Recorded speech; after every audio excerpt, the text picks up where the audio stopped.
The following content is provided under a Creative Commons license. Your support will help MIT OpenCourseware continue to offer high-quality educational resources for free. To make a donation or view additional materials from hundreds of MIT courses, visit MIT OpenCourseware at ocw.mit.edu. A trilogy, if you will, on hashing. We did a lot of cool hashing stuff. In some sense, we already have what we want with hashing. Hashing with chaining, we can do constant expected time, I should say. Constant as long as, if we're doing insert, delete, and exact search. Is this key in there? If so, return the item. Otherwise, say no. And we did that with hashing with chaining. Under the analysis we did was with simple uniform hashing. An alternative is to use universal hashing, which is not really in this class. But if you find this weird, then this is less weird. And hashing with chaining, the idea was we had this giant universe of all keys. It could be actually all integers, so it's infinite. But then what we actually are storing in our structure is some finite set of n keys. Here I'm labeling them K1 through K4, n is 4. But in general, I mean, you don't know what they're going to be. We reduce that to a table of size m via this hash function h, stuff drawn in red. And so here I have a three-way collision. These three keys all map to 1. And so I store a linked list of K1, K4, and K2. They're in no particular order. That's the point of that picture. Here K3 happens to map to its own slot. And the other slots are empty, so they just have a null saying there's an empty linked list there. Okay, total size of this structure is n plus m. There's m to store the table. There's n to store the sum of the lengths of all the lists is going to be n. And then we said the expected chain length, if everything's uniform, then the probability of a particular key going to a particular slot is 1 over m. And if everything's nice and independent, or if you use universal hashing, you can show that the total expected chain length is n over m. N independent trials, each probability 1 over m of falling here. And we called that alpha, the load factor. And we concluded that the operation time to do an insert, delete, or search was order 1 plus alpha. So that's in expectation. So that was hashing with chaining. This is good news. As long as alpha is a constant, we get constant time. And just for recollection, today we're not really going to be thinking too much about what the hash function is. But just remember two of them I talked about. One, this one we actually will use today, where you just take the key and take it modulo m. That's one easy way of mapping all integers into the space 0 through m minus 1. That's called the division method. Multiplication method is more fancy. You multiply by a random integer, and then you look at the middle of that multiplication, and that's where lots of copies of the key k get mixed up together, and that's sort of the name of hashing. And that's a better hash function in the real world. So that's hashing with chaining. Cool? Now, it seemed like a complete picture, but there's one crucial thing that we're missing here. Any suggestions? If I went to go implement this data structure, what don't I know how to do? And one answer could be the hash function, but we're going to ignore that. Okay. I know you know the answer. Does anyone else know the answer? Yeah. Grow the table. Yeah. The question is, what should m be? Okay. We have to create a table of size m, and we put our keys into it. We know we'd like m to be about the same as n. But the trouble is we don't really know n, because insertions come along, and then we might have to grow the table. If n gets really big relative to m, we're in trouble, because this factor will go up, and it'll be no longer constant time. On the other hand, if we set m to be really big, we're also kind of wasteful. I mean, the whole point of this structure was to avoid having one slot for every possible key, because that was giant. We want it to save space. So we want m to be big enough that our structure is fast, but small enough that it's not wasteful in space. And so That's the remaining question.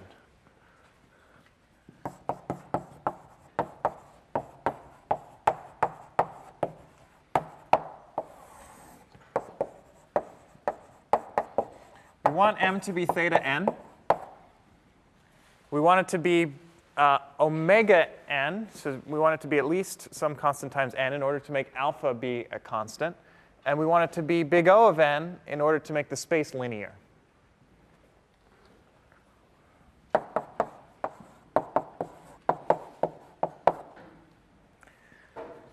And the way we're going to do this, as you suggested, is to grow the table.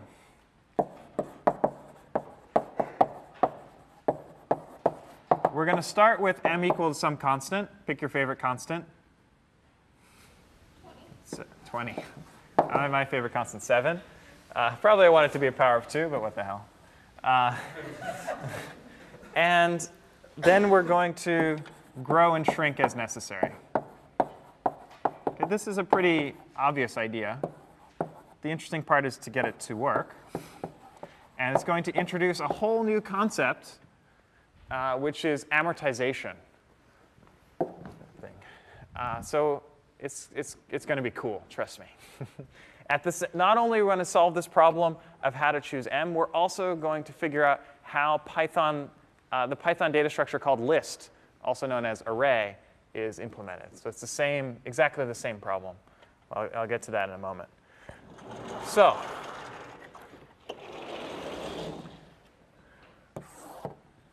for example, let's say that I said m should be theta n. Let's say we want m to be at least n at all times. Okay, so what happens, we start with m equals 8. And so let's say we start with an empty hash table, an empty dictionary. And then I insert 8 things. And then I go to insert the 9th thing. I say, oh, now m is bigger than n. What should I do?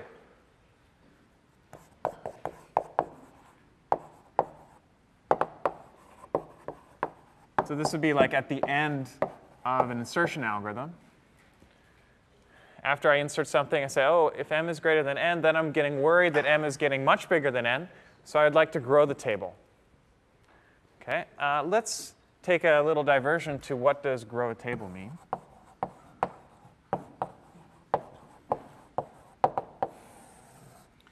So maybe I have current size m, and I'd like to go to a new size m prime. This would actually work if you're growing or shrinking, but m could be bigger or smaller than m prime. What should I do? What do I need to do in order to build a new table of this size? Easy warm-up. Yeah? Allocate the memory and then rehash. Yeah, allocate the memory and rehash. So we have all these keys. They're stored with some hash function in here in table of size m. I need to build an entirely new table of size m prime. And then I need to rehash everything.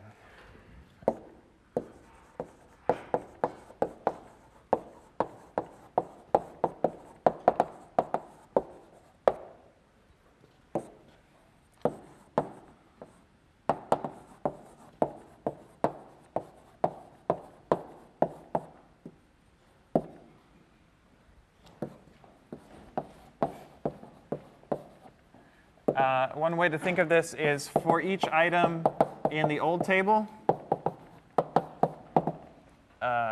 insert into the new table.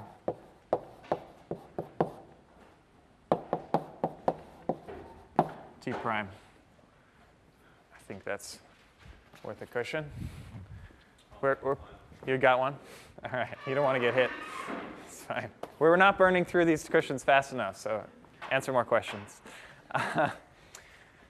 OK, so how much time does this take? That's the main point of this exercise.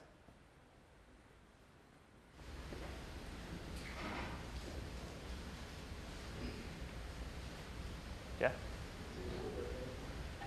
Order n. Yeah, I think as long as m and m prime are theta n, this is order n. In general, it's going to be n plus m prime. But you're right. Most of the time, in the situation we're going to construct, this will be theta n. Okay, but in general, there's this issue that, for example, to iterate over every item in the table, you have to look at every slot. And so you have to pay order m just to visit every slot, order n to visit all those lists, m prime just to build the new table of size m prime, initialize it all to nil. Good. Fine. I guess another main point here is that we have to build a new hash function. Why do we need to build a new hash function? Because the hash function, why do I call it f prime? Calling it h prime. The hash function is all about mapping the universe of keys to a table of size m. So if m changes, we definitely need a new hash function. If you use the old hash function, you would just use the beginning of the table. If you add more slots down here, you're not going to use them. So for every key, you've got to rehash it, figure out where it goes. OK, I think I've drilled that home enough times. So the question becomes, when we see that our table is too big, how much we need to make it bigger, but how much bigger? Suggestions? Yeah. 2x. Twice m. Good suggestion. Any other suggestions? 3x? OK.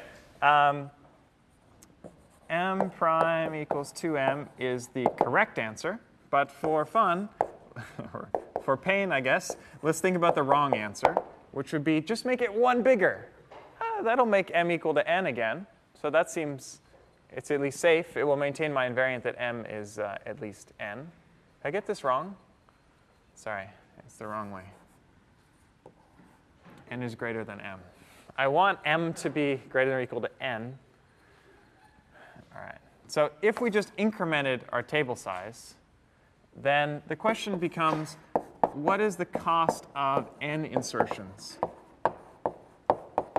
So say we start with an empty table, and it has size 8 or whatever, some constant, and we insert n times. Then after 8 insertions, when we insert, we have to rebuild our entire table. That takes linear time. After we insert one more, we have to rebuild. That takes linear time. And so the cost is going to be something like, after you get to 8, it's going to be 1 plus 2 plus 3 plus 4. It's a triangular number. Every time we insert, we have to rebuild everything. OK, so this is quadratic. This is bad.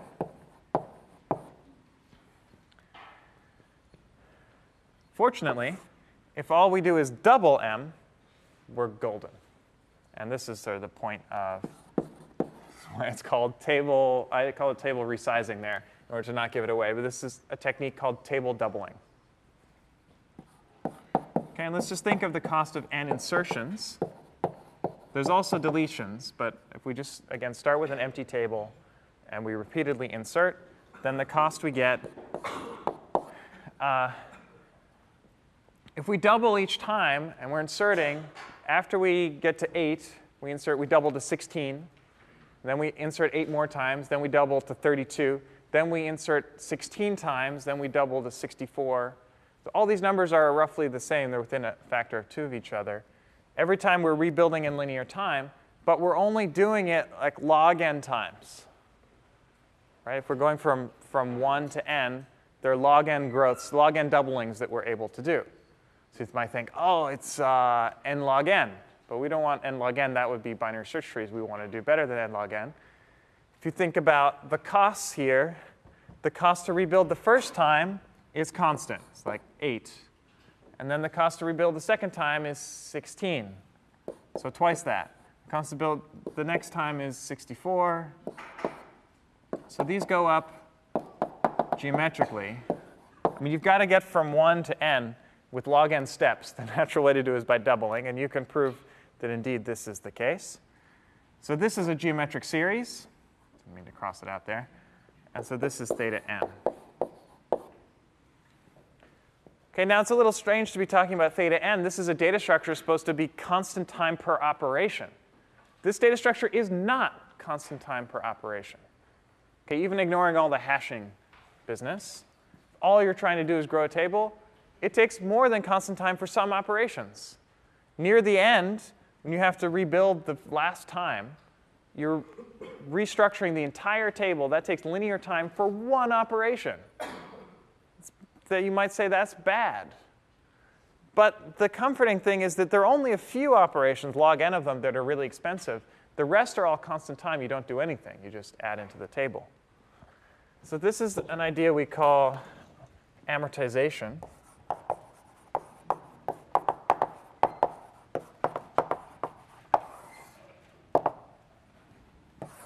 Maybe I should write here. We call this table doubling.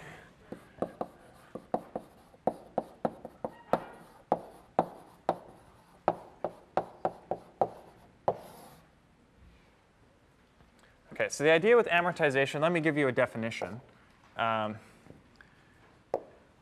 Let's say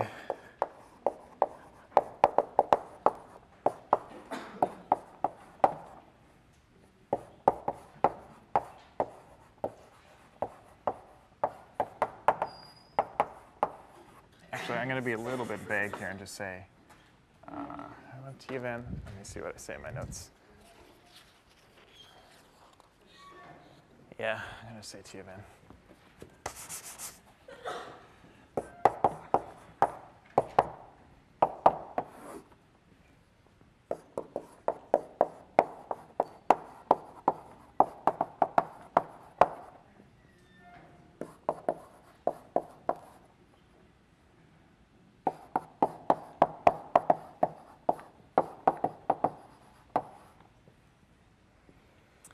So we're going to use a concept of, usually we say the running time is T of n.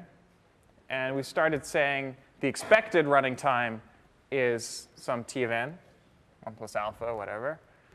Now we're going to be able to say the amortized running time is T of n, or the running time is T of n amortized. That's what this is saying. And what that means is that it's not any statement about the individual running time of the operations. It's saying if you do a whole bunch of operations, k of them, then the total running time is at most k times T of n. This is a way to amortize, or to, amortize. This is in the economic sense of amortize, I guess. You spread out the high costs so that it's cheap on average all the time. It's kind of like, normally we pay rent every month. But you could think of it instead as you're only paying $50 a day or something for your monthly rent. Okay, it's maybe, if you wanted to smooth things out, that would be a nice way to think about paying your rent. Or every second you're paying, I don't know, a penny or something. That's close, actually. A little bit off, factor 2. Anyway, so that's the idea. So you can think of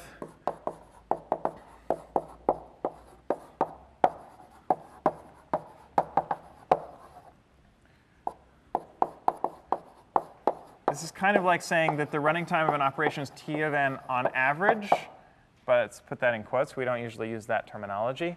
So maybe you can put a tilde here. Where the average is taken over all the operations. So this is something that only makes sense for data structures. Data structures are things that have lots of operations on them over time. And if you just, instead of counting individual operation times and then adding them up, if you add them up and then divide by the number of operations, that's your amortized running time. So the point is, in table doubling, the amortized running time is beta 1. Because it's n in total.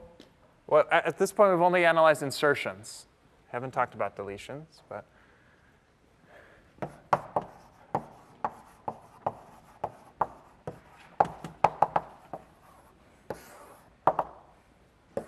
so k inserts.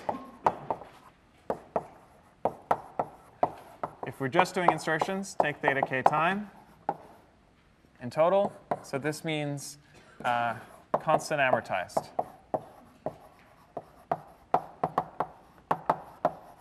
Per insert. Okay, it's a simple idea, but a useful one, because typically, unless you're in like a real-time system, you typically only care about the overall running time of your algorithm, which might use a data structure as a subroutine, You don't care if individual operations are expensive as long as all the operations together are cheap.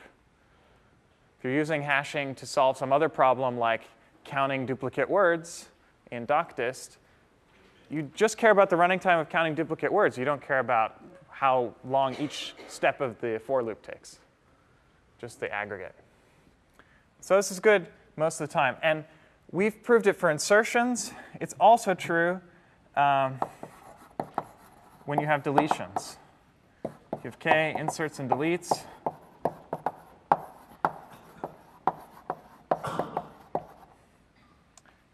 they certainly take order k time. Actually, this is easy to prove at this point because we haven't changed delete. So what delete does is it just deletes something from the table, leaves the table the same size. And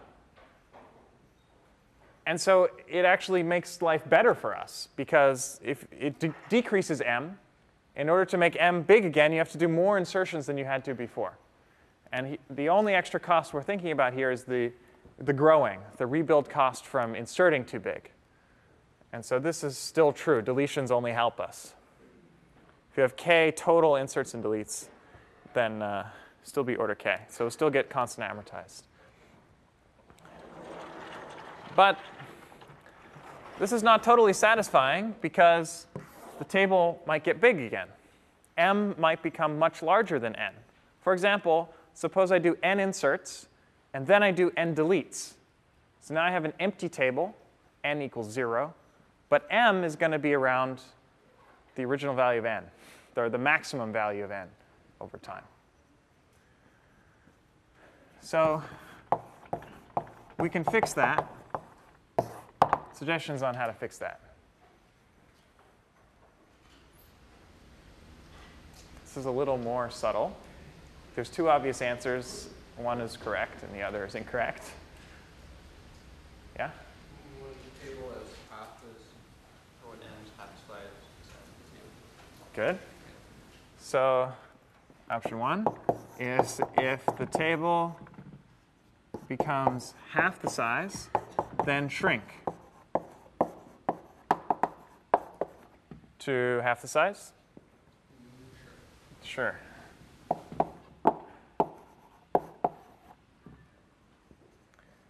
OK.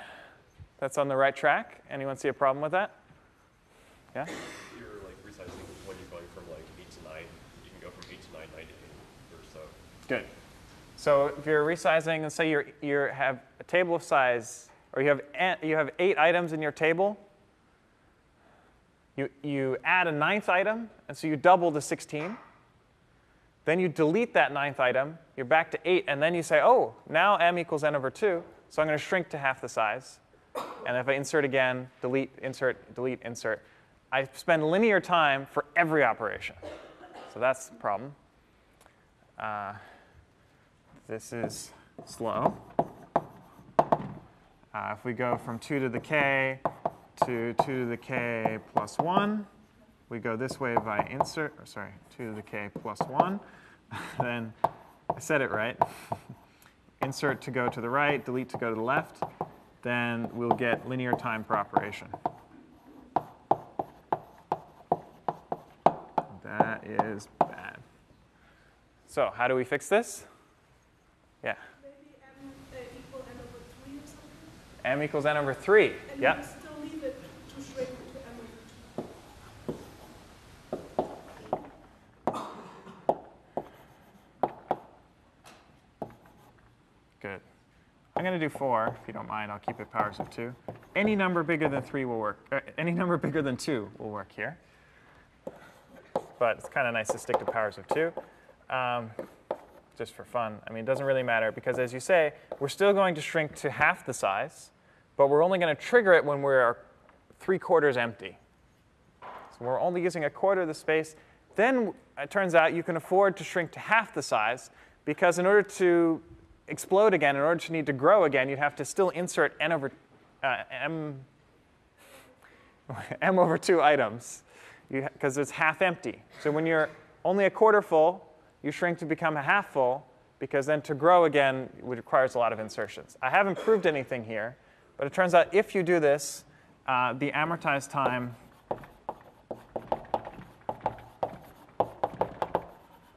becomes constant.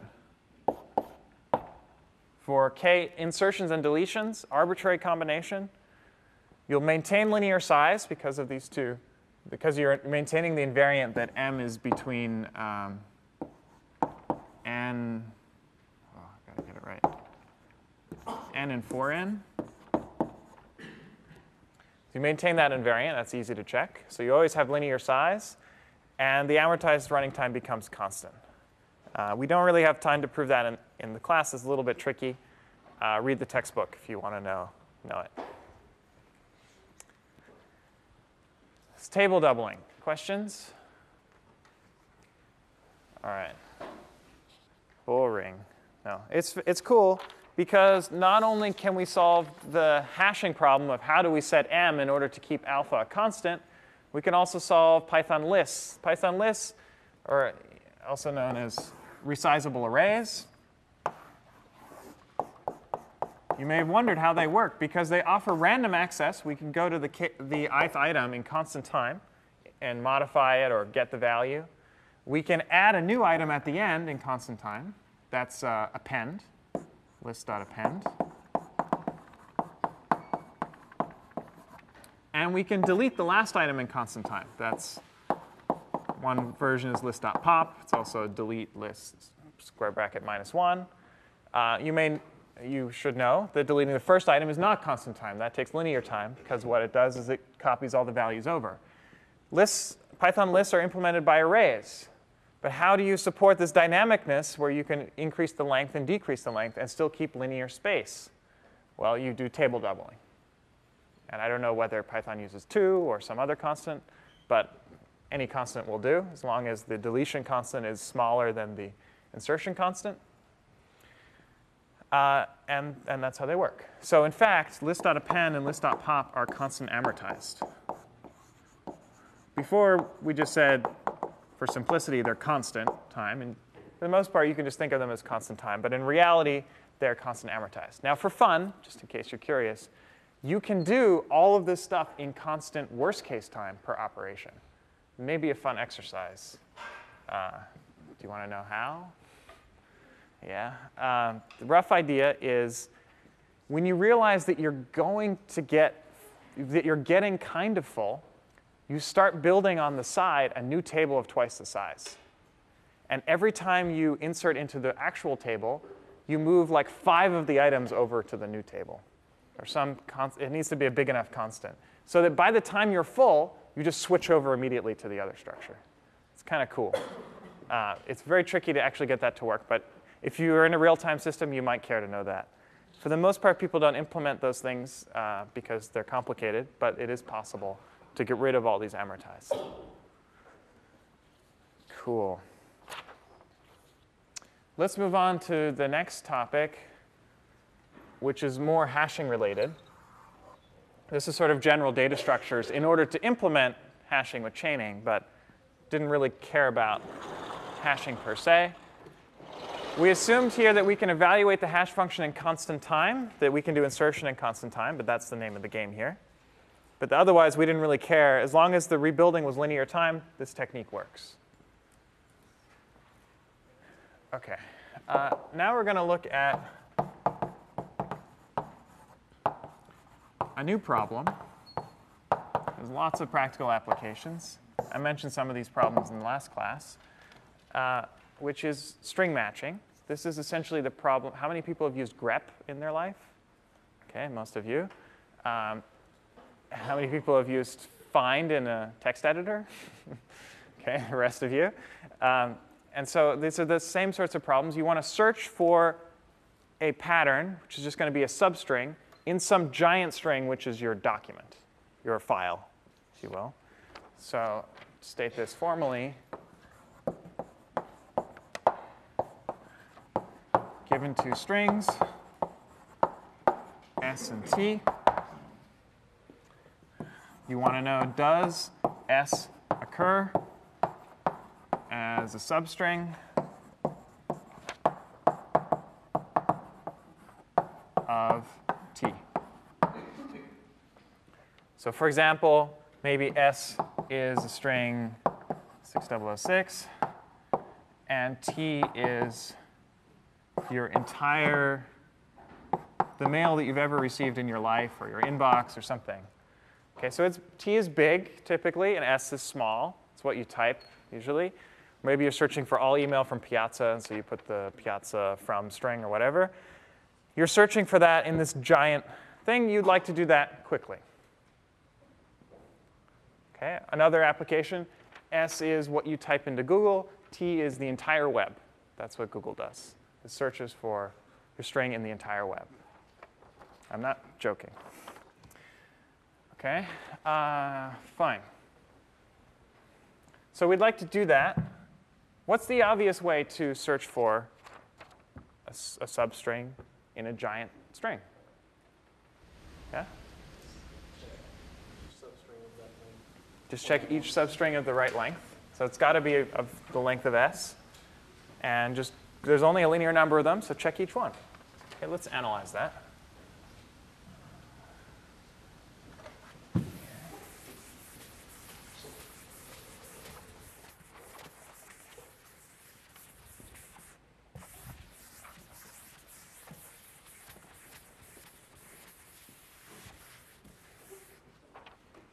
So, simple algorithm.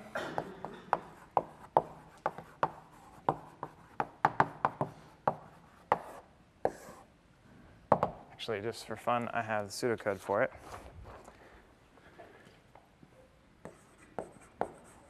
I have Python code for it. Even more cool.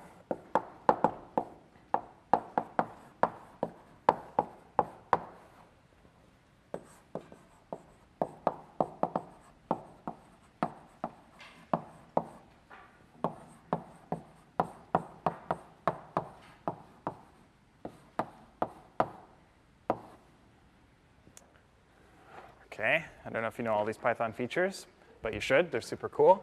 This is string splicing. So we're looking at, in T, let me draw the picture. Here we have S. Here we have T. Think of it as a big string. We'd like to compare S like that. And then we'd like to compare S shifted over 1. See whether all of the characters match there, and then shifted over 1 more, and so on. And so we're looking at a substring of T from position I to position I plus the length of S, not including the last one. So that's of length exactly length of S. This is S. This is T. And so each of these looks like that pattern. We compare S to T. What this comparison operation does in Python is it checks the first character, see if they're equal. If they are, keep going until they find a mismatch. If there's no mismatch, then you return true. Otherwise, you return false. Okay, and then we do this roughly length of T times, because that's how many shifts there are, except at the end, we run out of room. We don't care about if we shift beyond the right, because that's clearly not going to match. And so it's actually length of T minus length of S. That's the number of iterations. Okay, hopefully I got all the index arithmetic right, and there's no plus ones or minus ones. I think this is correct. Okay, we want to know whether any of these match. If so, the answer is yes, S occurs in as a substring of T. Of course, in reality, you want to know not just do any match, but show them to me, things like that. But you can change that. Same amount of time. So what's the running time of this algorithm?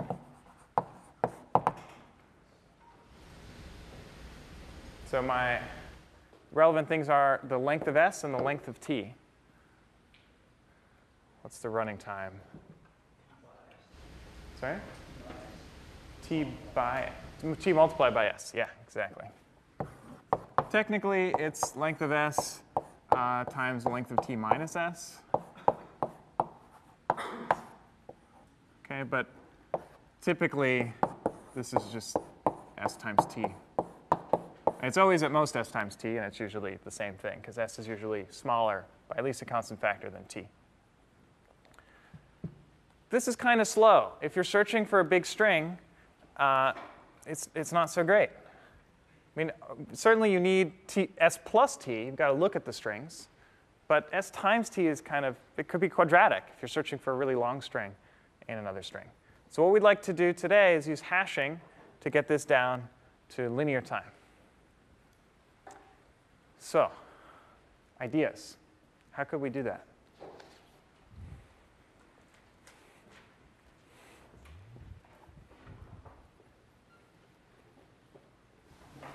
using hashing. Subtle hint.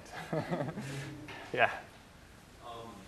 If we take something into account like spaces that's significant, maybe we could hash everything that's surrounded by spaces, which are generally words. OK, so you want to decompose your string into words and use the fact there are fewer words than characters. You could probably get something out of that. And old search engines used to do that. But it's not necessary, turns out. And it will also depend on what your average word length is. So we're in the end today, I mean, we're not going to analyze it fully, but we're going to get an algorithm that runs in this time guaranteed in expectation, because we're randomized. But yeah. If we were to hash rolling numbers of size s, that would Good. be time t, and then we could check if the hash of s was one of these hashes. Good. So the idea is what we're looking at is a rolling window of t, always of size s. And at each time, we want to know, is it the same as s? Now, if somehow, it's expensive to check whether a string is equal to a string. There's no way getting around that. Well, there are ways, but there isn't a way for just given two strings. But if somehow, instead of checking the strings, we could check a hash function of the strings. Because strings are big, potentially. We don't know how big s is. And so the universe of strings of length s is potentially very big. It's expensive to compare things. If we could just hash it down to some reasonable size, to something that fits in a word, then we can compare whether those two words are equal, whether those two hash values are equal, whether there's a collision in the table. That would make things go faster. We could do that in constant time per operation. How could we do that?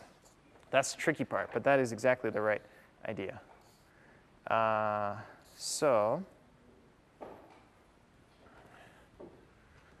make some space.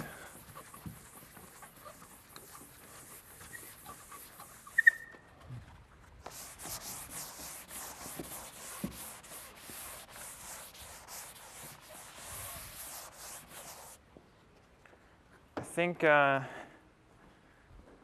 do things a little out of order from what I have in my notes, and tell you about something called rolling hashes.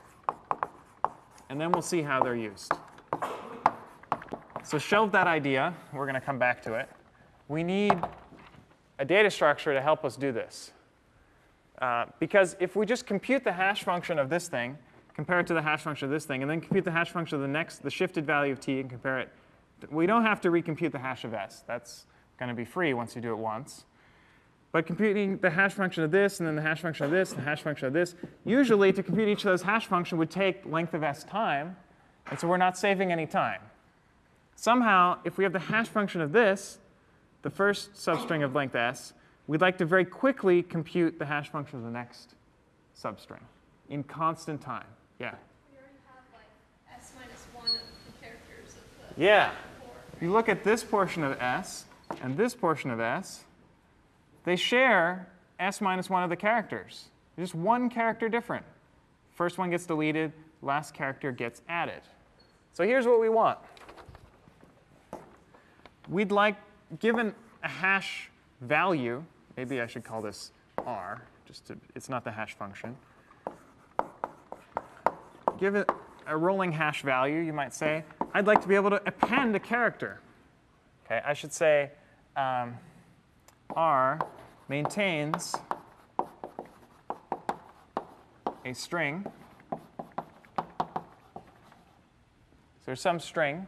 Let's call it x. And this, what r.append of c does is add character c to the end of x. And then we also want an operation which is, you might call it pop left in Python. I'm going to call it skip, a little shorter. Delete the first character of x. And assuming it's c. So we can do this because over here, what we want to do is add this character, which is like t of length of s. And we want to delete this character from the front, which is t of 0. Then we will get the next string. Okay? And at all times, R, what's the point of this R?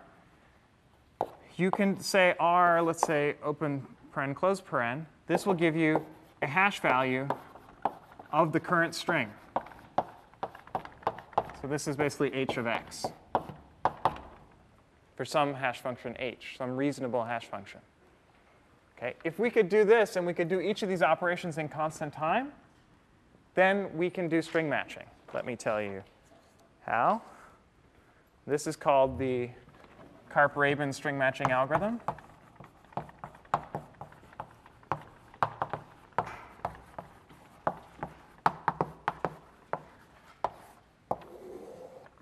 And if it's not clear exactly what's allowed here, you'll see it as we use it.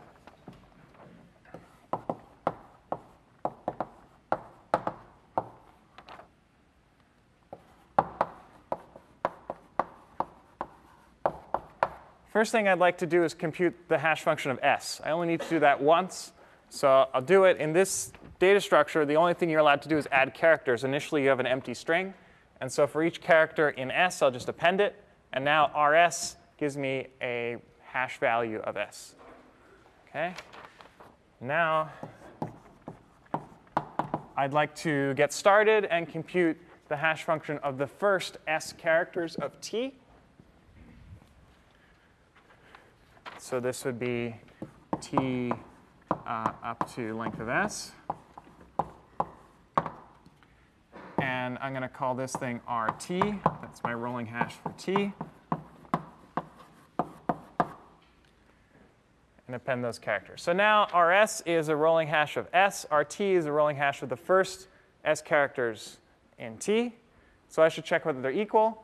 If they're not, add one character, shift over by one. Add one character at the end, delete character from the beginning. I'm going to have to do this many times. So I guess technically I need to check whether these are equal first. If they're equal, then we'll talk about it in a moment. The main thing I need to do is this for loop, which checks all of the other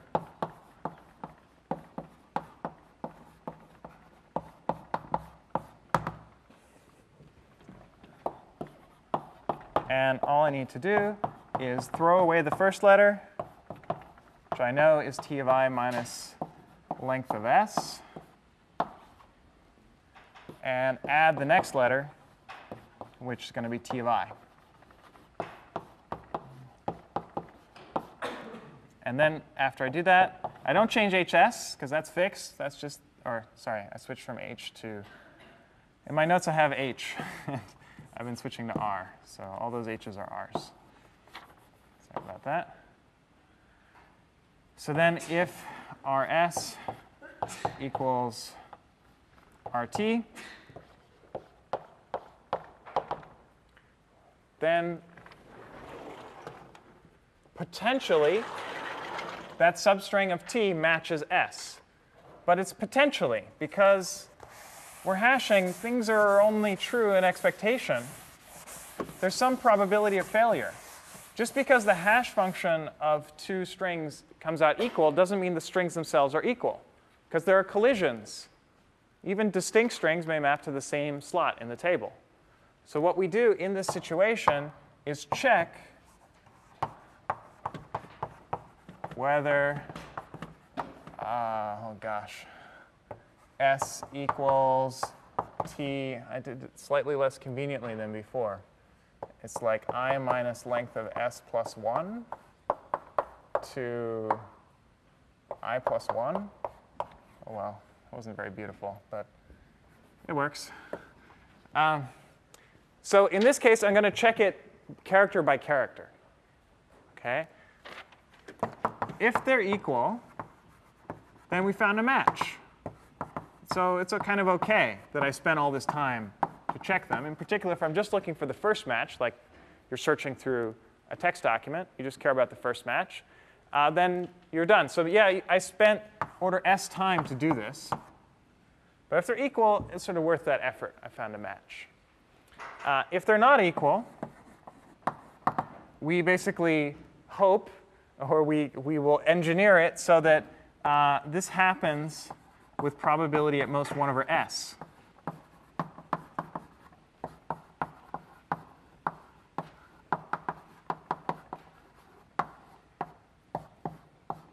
If we can do that, then the expected time here is constant.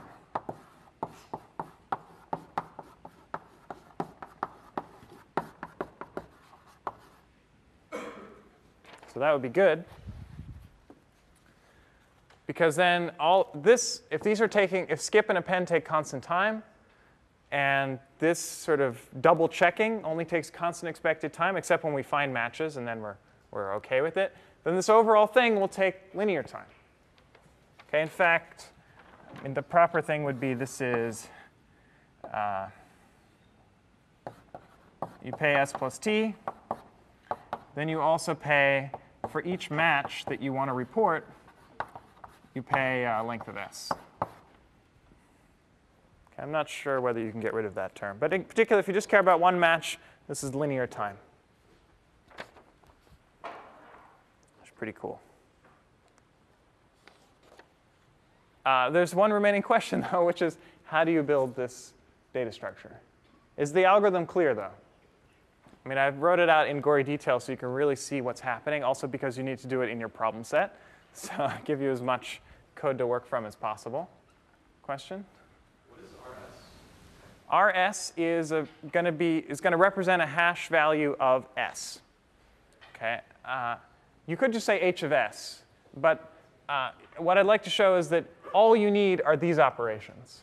And so given a data structure that will compute a hash function, given the append operation, what I did up here was just append every letter of s into this thing, and then rs open paren close paren gives me the hash function of s. You said you can do R append over here, but then you said RS append. Yeah, so there are two rolling hashes. One's called rs and one's called rt. Okay, this was an ADT, and I didn't say it at the beginning. Line 1, I say rs equals a new rolling hash. rt equals a new rolling hash. Sorry, I should bind my variables. Okay, so I'm using two of them because I want to compare their values, like this. Other questions? It's actually a pretty big idea. This is an algorithm from the 90s, I believe, so it's fairly recent. And it's one of the first examples of really using randomization in a super cool way, other than just hashing as a data structure. All right, so the remaining thing to do is figure out how to build this ADT. What's a data structure that implements this, spending constant time for each of these operations.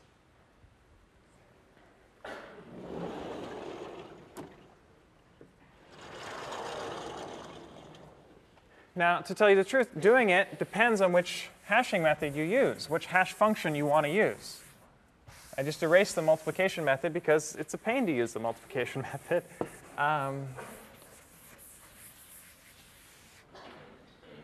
Though I'll bet you could use it, actually. That's an exercise for you to think about. I'm going to use the division method because it's the simplest hash function. And it turns out in this setting, it does work. We're not going to prove that this is true. This is going to be true in expectation, expected time. But Karp and Rabin proved that this running time holds, even if you just use this simple hash function of the division method where m is chosen to be a random prime. Let's say about as big as, or let's say at least as big as length of s. The bigger you make it, the higher probability this is going to be true. But length of s will give you this on average.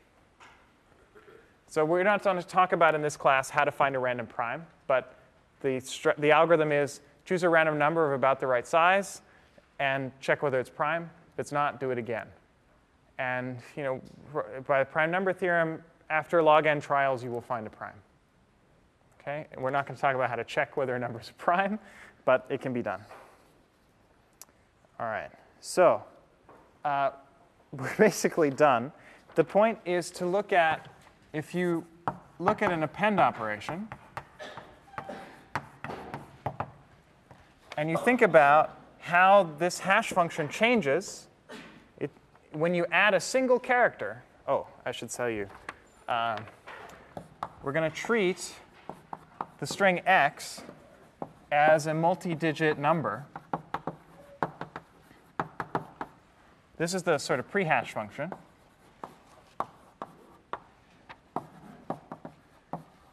And the base is the size of your alphabet.